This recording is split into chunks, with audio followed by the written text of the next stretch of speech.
Здравия вам и роду вашему. Итак, сейчас уже наступил 2022 год. Или 7030 год по славянскому летоисчислению. Пора вспомнить, как по-нашему ведется счет годам. И кто этим годам покровительствует. Искренне поздравляю вас еще раз с наступлением нового круга жизни. Нового круга солнца. Этот год обещает быть очень интересным и насыщенным. Это год Златорогого Тура, который благосклонно относится к трудолюбивым и тем, кого не пугает раскапывать старое для преобразования в новое. Лентяев он, конечно же, не жалует. Ну, мы же с вами не лентяи, правильно? Так вот нам, трудолюбивым людям, он дарит свою поддержку и защиту. Его золотые рога и ваш дом могут наполнить золотом и всяким благополучием. Он же поможет найти новые варианты достижения вами своих целей, желаний, мечтаний. Сейчас на просторах интернета многие прекрасные люди, занимающиеся возрождением славянской традиции, ломают копья в спорах. Когда же праздновать Новый год или новолетие, как традиционно у нас это называется? Кто придумал его праздновать 1 января и какие корни этого праздника, светлые или темные? Когда ведутся такие ожесточенные споры, то напрашивается вывод, что возможно вместо того, чтобы взглянуть на вопрос с разных сторон и под разными углами, каждый просто держится за свою позицию, таким образом ограничивая себя от видения полной картины вопроса. Я всегда говорю, что спор увеличивает ограничения, усиливает их. В споре ничего не рождается, ибо каждый слышит только себя. Лишь при готовности услышать других происходит расширение поля зрения. Человек как будто получает дополнительные глаза. Точно так же надо поступить и с вопросом о Новом Годе. Ну или Новом Лете. Когда праздновать? Скажите, когда вы просыпаетесь? Когда для вас наступает новый день? Правильно, у кого-то это 5 часов утра, а у кого-то значительно позже. Однако все мы начинаем отсчет новых суток от полуночи. То есть мы погружаемся в ночь, и когда ночь на своем пике, мы начинаем новые сутки с 0 часов. Это как ребенок, он родился, ничего еще не может самостоятельно, однако его жизнь уже начала отсчитывать свой ход. А если мы говорим о каком-то периоде жизни человека в какой-то роли, качестве, то ведем отсчет не с рождения, а с начала этого периода. Сегодня чаще всего это семейная жизнь, например. И мы говорим 10 или 20, 30 лет замужем, женат, вместе, ведя счет от дня свадьбы. Также и в сутках.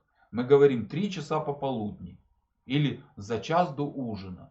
И точно так же в годовом цикле. Что такое календарь? Это карта прохождения нашей планетой определенных точек орбиты вокруг Солнца. Вхождение под влияние тех или иных созвездий. Ну и так далее. Главное в годовом цикле это 4 точки.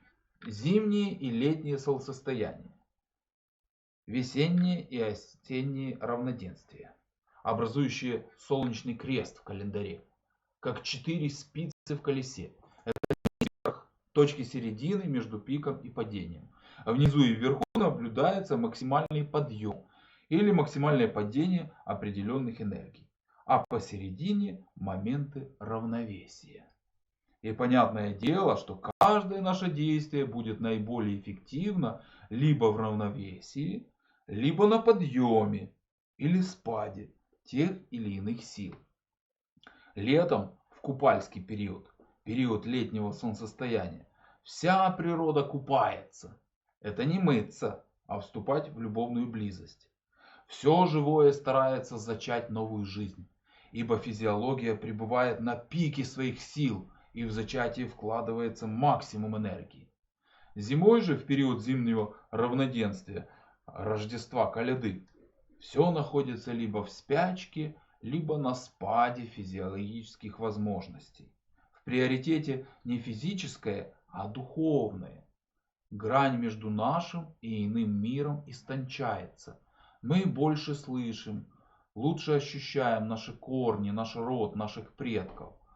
А в периоды равновесия между духовным и телесным, днем и ночью, периоды осеннего и весеннего равноденствия, хорошо проявлять свое духовное в материальном.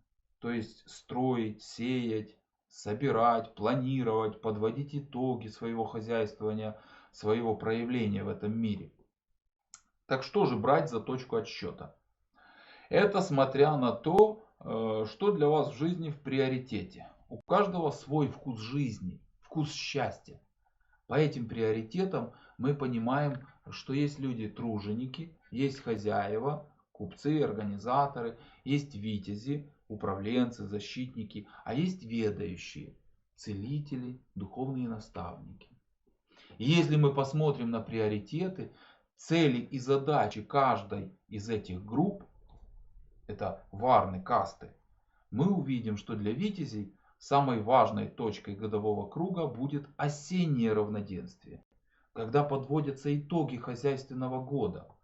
В летописях так и пишут, что на Сива-Яара собиралась копна, те, кто имел право голоса. Это те, кто в своей жизни показал, что может творить и управлять пространством своей жизни.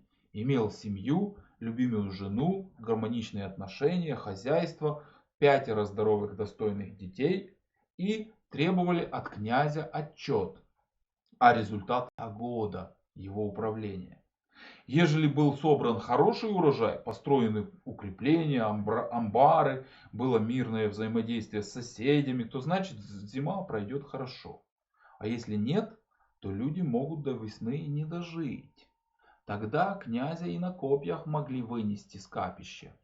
Поэтому в князья никто не рвался, а наоборот на князевание просили, звали самого достойного, которого ведающие люди видели по его делам и по его духовным качествам, силам. А для хозяев, весей, купцов, организаторов, аграриев, самым важным днем годового круга было, конечно, наоборот, весеннее равноденствие, когда в равновесии духа и тела начиналась полевая страда, купеческие поездки, торги. Для ведающих, целителей, духовных наставников, самым важным днем года был момент, когда все энергии максимально опускались и наступал период перезагрузки. Перезагрузки всех программ, воскрешения, возрождения. Солнце доходит до точки, когда день максимально краткий. И в это время, в период зимнего солнцестояния, Солнце находится в созвездии Южного Креста. Это как будто осеннее солнце, овсень, умирает на кресте. Звезда на востоке, это Сириус, самая яркая звезда в ночном небе. И 24 декабря эта звезда образует одну линию с 3 самыми яркими звездами в созвездии Ориона. Эти 3 звезды, как и в древности, сегодня называются 3 царя. Так вот, эти 3 звезды, 3 царя волхва и Сириус выстраиваются в одну линию, указывая точное место восхода Солнца 25 декабря. А 3 волхва, 3 звезды пояса Ориона следуют за этой утренней звездой. 12 знаков зодиака сопровождают движение Солнца. Зодиак есть символ солнечного круга и выглядит как круг на кресте. Теперь вы понимаете, что абсолютно естественно, что часть источников указывает на то, что Новый год начинался в период осеннего равноденствия, праздник Богач, Сивояр, Овсень, Миробог. Часть указывает на зимнее солнцестояние, Рождество Коляды, а часть на весеннее равноденствие, Ярила Красный, Великдень. Однако, как и в сутках, мы считаем часы от полуночи, так и астрономический год, естественно, отсчитывать от периода пребывания Солнца в созвездии Креста, что подтверждается традициями самых разных культур, стран и народов, и прослеживается в религиозных преданиях, когда происходит умирание на кресте и через 3 дня воскрешение. 2022 год по славянскому летоисчислению это 7530 год. Вы можете это самостоятельно проверить. Ведь новое летоисчисление ввел Петр I, предписав день после 31 декабря 7208 года считать 1 января 1700 годом. Точно так же Петру Первому приписывают введение запрета на ношение бород, введение традиции елки и многого другого. Отсюда возникает много вопросов про елку, Деда Мороза, Снегурочку и прочее. Это наши или это не наши? Это светлые традиции или темные? Ведь елки никогда не сажали возле дома, а еловыми ветвями устилали дорогу к погосту. Как разобраться? Что русскому хорошо, то немцу смерть. Слышали такое? Это не унижение кого бы то ни было. Это простая констатация фактов. В Индии юг – это сторона смерти, откуда приходят силы смерти. А для нас юг – это та сторона, куда мы отправляемся летом, чтобы набраться сил, надышаться морским воздухом, богатым йодом, позагорать. Для индусов загорать это невежество. Они наоборот стараются, как и вьетнамцы и прочие восточные народы многих стран, как можно больше сохранить или даже усилить белизну своей кожи. А для нас солнечного света маловато. И это приходится наверстывать в летний период. Для арабов, евреев и многих других народов южных широт ад – это гиенна огненная. А для норвежцев и других северных народов ад – это морозно-ледяной мир смерти. Hell. Поэтому многие вещи несут совсем разный смысл для разных народов. Славянская традиция тоже довольно-таки отличается в северной и южном вариантах. Однако для славянской традиции нет добра и зла в современном понимании. Зло – это всего лишь чрезмерное наличие чего-то, а когда мало – это худо. Из тьмы рождается свет. Мороз – это, с одной стороны, один из родов богов смерти, вместе с богами Морок и Мара. Он замораживает того, кто не двигается, кто застыл в своем духовном развитии, кто ленив. А кто резв и движется, тому он дает очищение, вымораживая из него все болезненное. Однако на первом месте было почитание бога Велеса в этот период. Это бог, который опекается душами нашими в ином мире, дает нам уроки, знания, мудрость, покровитель животных, богатства, искусств. Да, и изображали его в шкуре медведя, кое преобразилась совсем недавно в красную шубу. У Велеса искали благосклонности в темное время года, перед наступлением нового круга солнца. И поэтому одаривали детей на Велесов день, 6 декабря, за 2 седмицы до Рождества Коляды. Не спорю, Дед Мороз может для разных народов быть разного происхождения. Однако для нас это добрый дедушка, который смотрит, как мы прожили год, чему научились, в том числе и взрослые. И с елками точно так же. В разных народах это разное происхождение имеет и связано с разными магическими процессами. Но в любом случае надо смотреть на природу вещей. Есть навные деревья. Это те, что с иголками. Ну и ива, ольха и еще много других. Они забирают энергию. Это тоже неплохо. Ведь перед началом всего нового нужно в первую очередь очиститься от старого. Ель, сосна, туя, можжевельник очень хорошо очищают пространство и людей, забирая на себя весь негатив.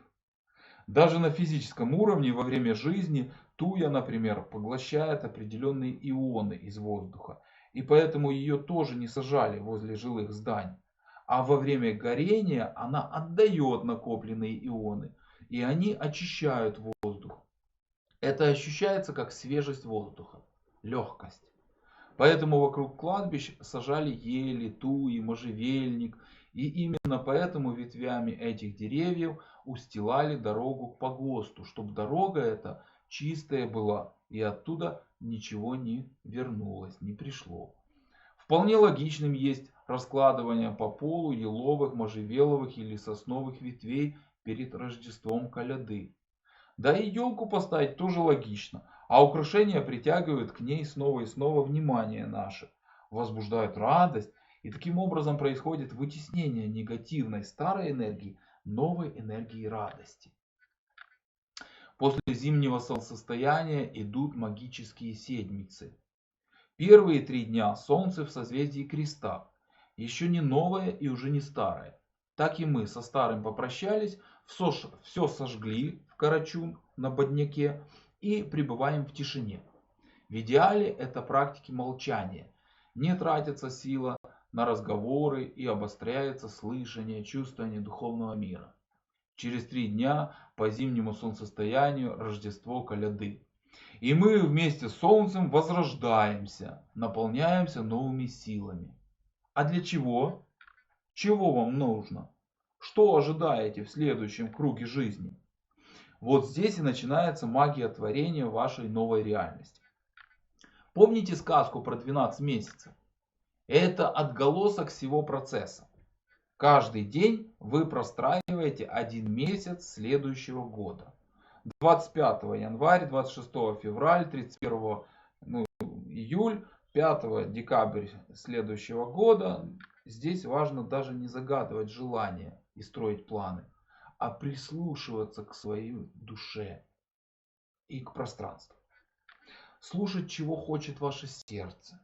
И как это вплетается в полотно времени следующего года. И вот так вы вплетаете нити ваших желаний, мечтаний, мыслей, идей, ожиданий, потребностей души и тела в полотно времени следующего года. Далее наступает водосвятие. Наша планета подходит ближе всего к Солнцу Ярили. И вся вода заряжается позитивной, ярой силой. Мы празднуем этот астрономический момент праздником Ярой Даны или Ярданы.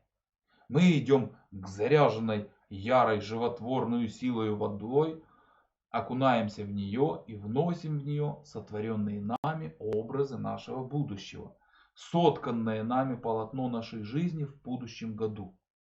Набираем эту воду и несем домой. Далее процесс как в саду. Вы посеяли семена своих желаний и поливаете их, выпивая по глоточку каждый день из принесенной ярой воды на водосвятие. Упс, а про елку мы совсем забыли. По факту ее надо наставить на праздник Велеса 6 декабря или 7 дней до зимнего солнцестояния и сжигать вместе с убранным с вас негативом в самую длинную ночь перед зимним солнцестоянием. Ну да ладно, вы можете это сделать и позже. Или уже сделали, или как. Сделали, молодцы. Самое главное, чтобы с радостью и любовью. И пусть Златорогий Тур и богиня Купава, коих и есть год 7530, помогают вашим светлым делам и деяниям. Изобилие, любовь и наслаждение пусть сопутствуют вам. Златорогий Тур благоволит трудолюбивым, а богиня Купава благословляет в любви и наслаждении и в рождении как детишек славных, так и событий важных. Ежели вы хотите больше знать о нашей славянской традиции и науке целительства, любви и наслаждения любомудрия, то для вас моя книга «Введение в любомудрие. Теория и практика любви». Переходите по ссылке и скачивайте. Если же вы уже работаете с этой моей книгой, то пишите, задавайте вопросы, и в новой книге «Любомудрие» будут новые ответы. А также в нашем новом инстаграме ищите новые материалы. Вы уже подписаны? Хорошо, если да. И помните, все, что происходит правильно, все приносит наслаждение. Если что-то не приносит наслаждения, то значит надо узнать, что происходит не так. И это изменить. Ведь все в вашей жизни должно быть в наслаждении. Переходите по ссылке, скачивайте мою книгу и увеличивайте количество наслаждения в своей жизни.